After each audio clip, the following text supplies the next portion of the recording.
Bilang boses ng kababaihan ng Moro Islamic Liberation Front, sa pangunguna ng ating pinakamamahal na chairman, Honorable Alhaj Murad Ibrahim, kami ay nagagalak dahil nakikita namin at nararamdaman namin na hindi kailanman na pag-iiwanan ang kababaihan. Sa lahat ng mahahalagang desisyon ng ating umpungan, tayo ay mananatiling matatag at nagkakaisa. Marami na po tayong pinagdaanan. Nagsimula tayo bilang isang revolusyonaryong kilusan upang ipaglaban ang karapatan nating mga bangsamoro. Higit sa lahat, upang maiangat o maipalakas ang salita ng Allah Subhanahu wa Ta'ala. Innali ilahi kalimatillah. Ngayon po, kasama na tayo sa tinatawag na Government of the Day.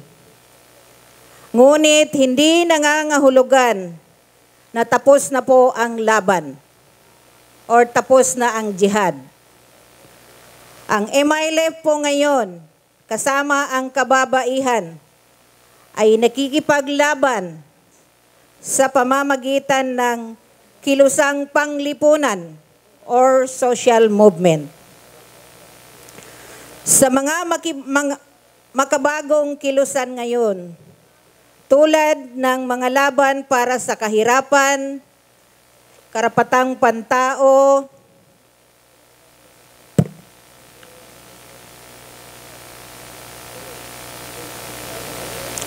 at laban sa diskriminasyon, ang mga kababaihan ng MILF ay patuloy na magiging mahalagang bahagi.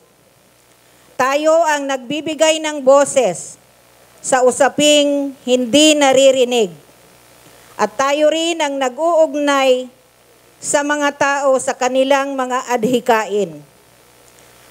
Ang natatanging kakayahan ng kababaihan na makipag-ugnayan at mag-mobilize ay isang napakahalagang aspeto ng anumang kilusan.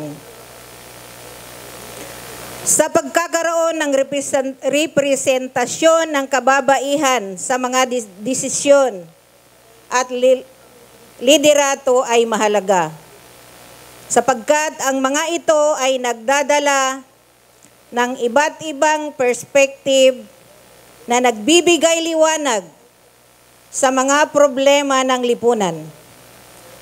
Nakita natin na ang kasalukuyang BARM government sa pamumuno ng ating mahal na Chief Minister Ahod Balawag Ibrahim, hindi natin iniwanan ang mga kababaihan sa bawat sulok ng bangsamoro, Muslim man, Kristiyano man, o lumad.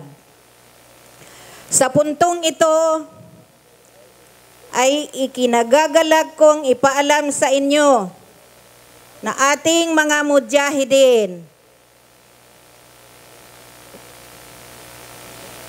na mas nakilala ang ating mujahidin law na mas nakilala nating bilang Veterans Bill. Gusto nyo ba ito marinig? Sino ang veterano dito? Taas ang kamay. Mga veterans. Hindi din ni Puy Lima nina, di makamong. Marami ba? Gusto nyo, basahin ko, maghinto na lang ako. Okay, gusto nyo pala. So, hayaan yung nainitan kayo, minsan lang ito. Veterans Bill ay naipasa na sa Parliament. Ang implementing rules and regulation nito ay kasalukuyan ng nasa final stage at handa ng ilathala sa regional na pahayagan. Ito ay sa pangunguna ng ating butihing Chief Minister. Inaasahan natin na bago magtapos ang taon, ay maiimplementa na ito, inshallah. Takbir! Alhamdulillah.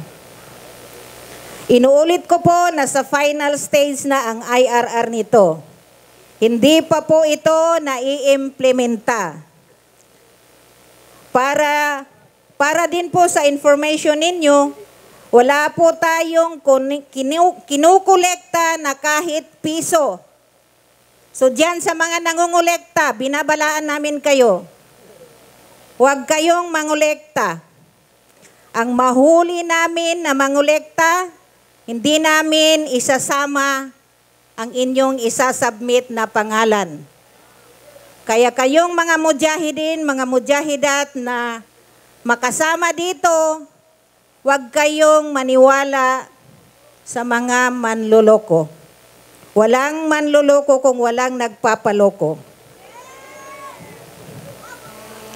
Wala pa kaming pinapalabas na application form.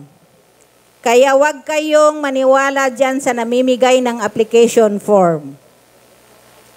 Binabalaan po namin ulit na sino mang dadaan sa ganitong hindi kaaya-ayang proseso ay madidisqualify sa listahan ng Central Committee ng MILF.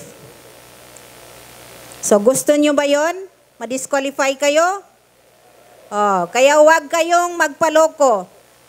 Pag na-approve ito, i-disseminate namin ito sa lahat ng probinsya.